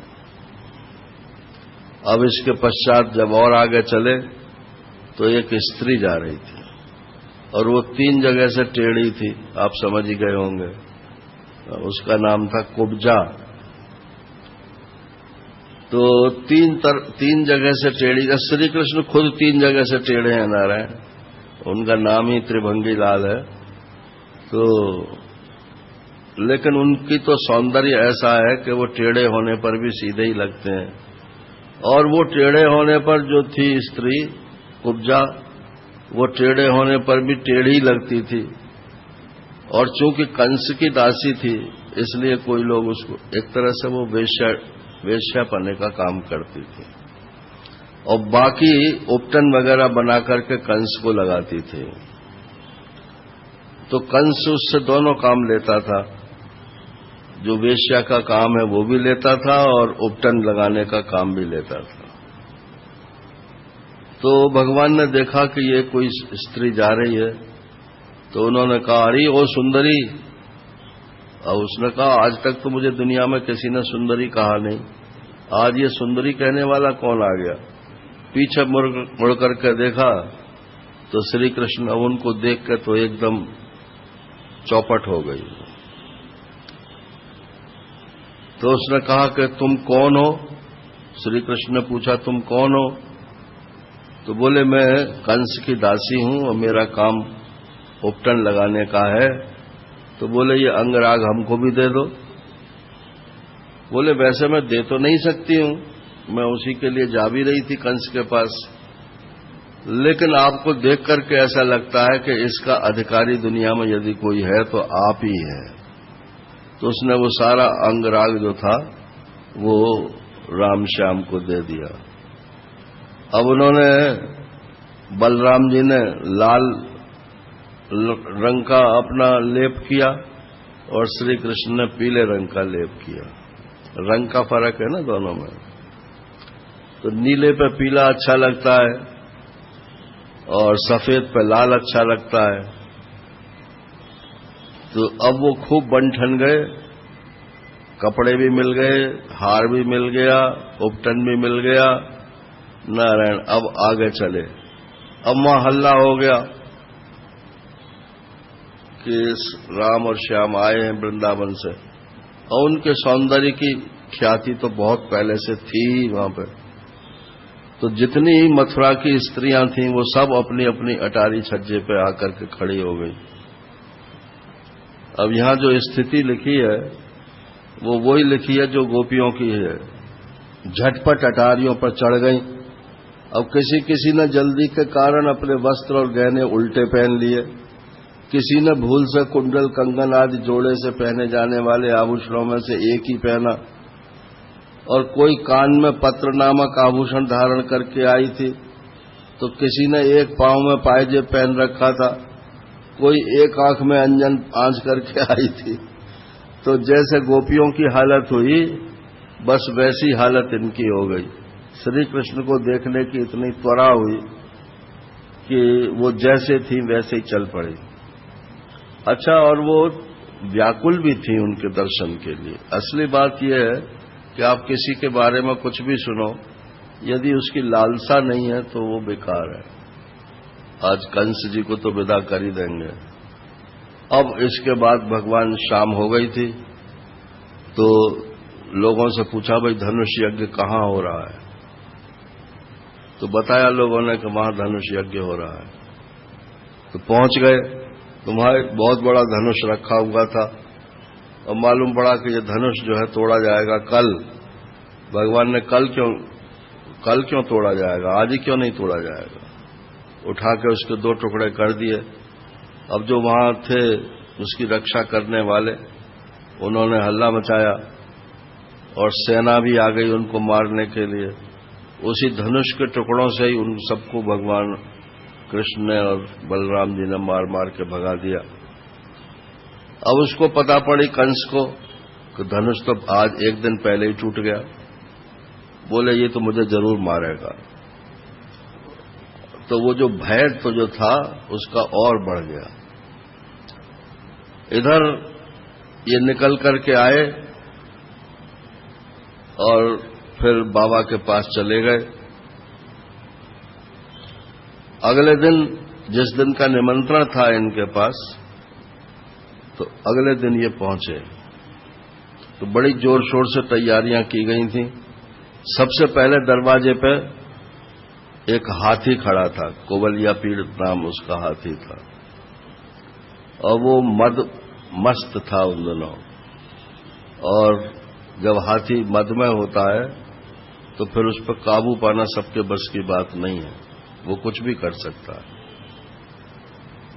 तो उसने महावत से कहा कि तुम हाथी को रास्ते से हटाओ और हमको भीतर जाने दो, हम गेस्ट हैं और हमको निमंत्रण पत्र आया है, देखो ये रहा निमंत्रण पत्र। तो बोले तुम कुछ भी हो, लेकिन हमको ये आज्ञा है कि तुम लोगों को भीतर नहीं आने दिया जाएगा। बोले अच्छा ऐसी बात है? तो वहां युद्ध शुरू हो गया। तो महावत जो था उसने हाथी चढ़ा दिया भगवान के ऊपर को। अब भगवान ने, अब हाथी का मैंने आपको बताया था ना गज और ग्राह के चक्कर में, कि ये हाथी जो है भारी होने की वजह से और इसकी गर्दन मोटी होने की वजह से ये घूम नहीं सकता है। तो भगवान जो है इधर से उधर ऐसे घूम घूम के उसको परेशान करते रहे, और फिर उसके पीछे जाकर पूंछ पकड़ ली और पूंछ पकड़ के उसे घुमाने लगे। और जब वो उसके वार करने का टाइम आवे तो उसके पैरों के बीच में जाकर छिप जाए, छोटे तो थे ही। आखिर को एक दफे उन्होंने ऐसा पोज दिया कि मानो वो गिर पड़े नीचे। तो उसने अपने दांत लेकर के और जमीन में उस पर मारे। इतनी देर में वो तो उठ गए, लेकिन जमीन में जो जाकर दांत लगे तो उसके दांत टूट गए। दांत टूटने से वो जो उसको पीड़ा हुई, बस वो दांत उखाड़ लिए बलराम जी ने और कृष्ण जी ने, और उखाड़ करके और उसी से उसका काम तमाम कर दिया। महावत को भी पीटा, वो भाग गया या मार दिया होगा। अब वो कंधे पे उन्होंने वो रख लिए दांत, और खून के निशान जो है उनके शरीर पर लगे हुए थे। अब ये वीर रस की बात है। तो वहां जितने लोग बैठे हुए थे रंगशाला में, सबने देखा, महिलाएं भी बैठी हुई थी, और उनको तो बहुत वीर पुरुष जैसे लग रहे थे। और जो कमजोर आदमी थे उनको लग रहे थे कि कहीं ऐसा न हो कि इनको मार दिया जाए। और अब पहलवानी का दंगल शुरू हुआ। तो दंगल में चाणूर और मुष्टक कंस की तरफ से थे और कृष्ण और बलराम को लड़ना था। तो दोनों में से ये हुआ कि कृष्ण के साथ तो चाणूर लड़ेगा और बलराम जी के साथ में मुष्टक लड़ेगा। तो चाणूर और मुष्टक जो हैं, इनके साथ इनका लड़ाई शुरू हुई और आखिर जो होना था, अब ये तो ग्रंथ है नारायण, इसमें तो यही है कि उन्होंने उसको पटका, उन्होंने फिर उसको पटका, फिर उन्होंने उसको पटका। ग्रंथ का विस्तार तो ऐसे ही होता है ना। आखिर ये हुआ कि वो चाणूर और मुष्टक जो है वो मारे गए। फिर वो शल तोशल वगैरह और जो छोटे छोटे पहलवान थे वो आ गए। तो भगवान कृष्ण ने कहा कि अब छोटे पहलवानों को हम अपने छोटे पहलवानों से बढ़ा देते हैं। अरे गोपाल को देखो, तुम्हारे जोड़ी के आ गए हैं। अब वो भी जो है ताल ठोक करके आ गए, लेकिन वो तो थोड़ी देर ही रुक पाए, वो भाग गए वहां से। जब वो रंगमंच बिल्कुल खाली हो गया पहलवानी का, तब भगवान ने देखा कि कंस महाराज बैठे हुए हैं ऊपर, तो कूद करके वो उनके पास पहुंच गए। अब जब कूद के पहुंच गए तो डरा हुआ तो वो था ही, तो उसने जो है तलवार निकाल ली। अब तलवार निकाल के डरा हुआ आदमी कुछ कर नहीं सकता है। हमारे एक मित्र थे, तो वो शरीर से तो ब्राह्मण थे वो, और उम्र भी उनकी थी करीब 50 वर्ष के करीब। अब उन्होंने लाइसेंस ले लिया बंदूक का। तो हमने कहा कि ये लाइसेंस आपने क्यों ले लिया, आप बंदूक चलाओगे? कि हाँ, क्या बात है, चला लेंगे। अब एक दिन चोर आ गए, बंदूक ही उठा लेंगे। तो हिम्मत होनी चाहिए, हौसला जो है उसके बिना लड़ाई नहीं होती है। जब जो पैटर्न टैंक वगैरह के साथ लड़ाई हुई थी ना सन 65 में, उस समय हमारे पास तो कोई हथियार थे ही नहीं। हथियार नाम की चीज तो पाकिस्तान के पास थी, लेकिन हम लोगों के पास हौसला था ना, उस हौसले के बल पर ही हम लोगों ने लड़ाई जीती। तो लड़ाई में हौसला चाहिए। तो वो तो डरा हुआ था, तो उसने तलवार तो निकाली। अब तलवार आसमान में फिरावे या घुमावे, तो आसमान में घुमाने से क्या श्री कृष्ण मर जाएंगे? श्री कृष्ण ने जो है क्या किया कि उसका जूड़ा पकड़ करके, जो उसका मुकुट था, वो मुकुट को पकड़ के खींच लिया, तो उसके जो बाल थे वो भी सब खुल गए, और उसको नीचे उसमें अखाड़े में ढकेल दिया, और फिर खुद ऊपर से उसके ऊपर जा कूदे, और कूद के अपना वजन इतना भारी कर लिया, वो तो उन पर पास विद्या थी, कई दफे प्रयोग कर चुके हैं, इतना भारी वजन कर लिया कि कूदते ही उसके प्राण निकल गए ना। अब उनके जो पत्नियां और बच्चे वो सब आए, पहले तो भाई लोग आए उनसे लड़ने के लिए, वो भी मारे गए। उसके बाद पत्नियां आई रोती रोती। ये जरासंध की बेटी 2 थी, वो इसको कंस को ब्याई थी। एक का नाम था अस्ति और एक का नाम था प्राप्ति। तो ये आपने गीता में पढ़ा होगा कि इतना तो मेरे पास है और इतना जो है मैं और कर लूंगा। यही अस्ति और प्राप्ति है। अस्ति माने इतना तो है मेरे पास, और इतना मैं अपने पुरुषार्थ से और प्राप्त कर लूंगा। यही जरासंध की बेटियां हैं और यही कंस की पत्नियां हैं, माने आसुरी संपदा के ये लक्षण हैं। तो वो अस्ति और प्राप्ति दोनों रोती हुई आई, बोले कि अरे तुम मर गए, तुम तो कहते थे मैं ये कर लूंगा, मैं ये कर लूंगा, मैं ये कर लूंगा, तुम तो कुछ भी नहीं कर पाए, और इन्हीं लड़कों ने जो है तुमको मार दिया जिनको मारने के लिए तुमने ये सब आयोजन किया था। तो अब कथावाचक लोग सुनाते हैं, वो कहते हैं कि मामी जी, श्री कृष्ण ने कहा कि मामी जी इसमें हमारा कोई दोष नहीं है, ये तो मंच जो है इतना कमजोर बनवाया था इन्होंने कि वो जैसे ही हम उसके ऊपर कूदे, सोई वो मंच नीचे गिर पड़ा, और गिरने से ही वो हमारे मामा जी मर गए। अब मर गए तो बताओ हम क्या करें। नारायण। इस प्रकार से कंस का वध हो गया। अब तुरंत वो भगवान फिर अपने माता पिता को जेल से छुड़ाने के लिए पहुंच गए। अब वहां जाकर के उन्होंने उनके चरण स्पर्श किए तो वसुदेव देवकी ने आशीर्वाद तो दिया लेकिन उनको हृदय से नहीं लगाया। हृदय से क्यों नहीं लगाया? कि अरे तो साक्षात भगवान है, कहीं हृदय से लगाने में ही दोष न हो जाए। तो इसलिए डर के मारे कि भगवान को हम अपने हृदय से लगा सकते हैं कि नहीं लगा सकते हैं, माने ऐश्वर्य का बोध होने के कारण उनको हृदय से नहीं लगाया। अब इसके आगे की कथा जो है वो आपको सुबह सुनाएंगे, क्योंकि इसके आगे भगवान की थोड़ी, अभी तो वहां जाएंगे कहाँ पढ़ने के लिए उज्जैन, और वहां से पढ़ करके लौट के आएंगे। फिर उद्धव लीला आएगी जो प्रसंग लंबा है। तो ये आज 44 अध्याय इसके पूरे हो गए और 49 अध्याय हैं पूर्वार्ध में, तो 5 अध्याय ये हैं, तो 1 घंटे में ये पूरे हो जाएंगे।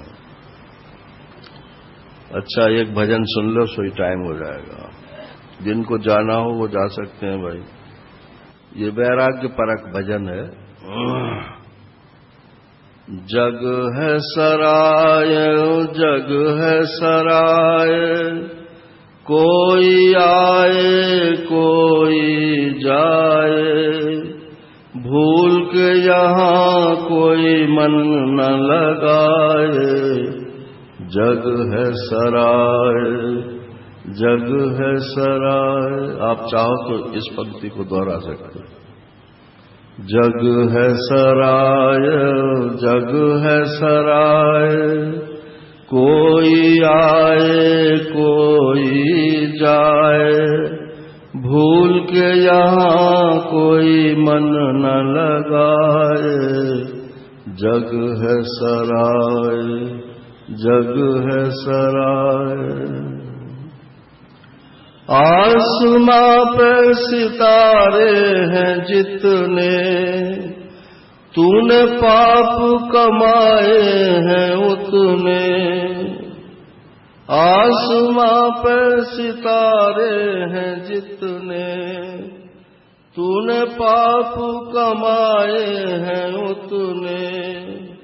कोई होगा तेरा सोच ले तू जरा, कोई होगा तेरा सोच ले तू जरा। फिर काहे को पाप कमाए। जग है सराय, जग है सराय, कोई आए कोई जाए, भूल के यहाँ कोई मन न लगाए। जग है सराय। तृष्णा बढ़ती ही बढ़ती जाए, तृष्णा बढ़ती ही बढ़ती जाए, आयु घटती ही घटती जाए, आयु घटती ही घटती जाए। नित नई आस है, नित नई प्यास है, नित नई आस है, नित नई प्यास है। कोई कहाँ तक इसे बुझाए, कोई कहाँ तक इसको बुझाए। जग है सराय, जग है सराय। उलझा जग के झमेले में आकर, उलझा जग के झमेले में आकर, भूला प्रभु को दौलत को पाकर, भूला प्रभु को दौलत को पाकर। वक्त यूं ही गया तूने कुछ न किया, वक्त यूं ही गया तूने कुछ न किया, सारी आयु तेरी बीती जाए, सारी आयु तेरी बीती जाए। जग है सराय, जग है सराय। प्रेमी ये जग नहीं है किसी का, प्रेमी ये जग नहीं है किसी का।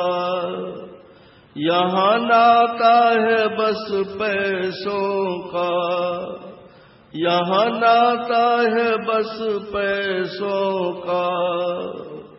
प्यार किसका रहा, प्यार कैसा रहा, प्यार किसका रहा, प्यार कैसा रहा।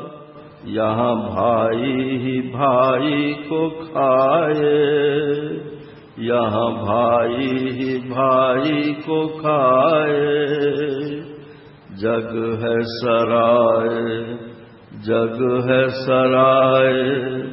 कोई आए कोई जाए, भूल के यहाँ कोई मन न लगाए। जग है सराय, जग है सराय। हरि ओम। पूर्णमदा पूर्णमिदम् पूर्णात् पूर्णमुदच्यते पूर्णस्य पूर्णमादाय पूर्णमेवावशिष्यते। ओम शांति शांति शांति। हरि ओम। श्री गुरुभ्यो नमः। हरि ओम।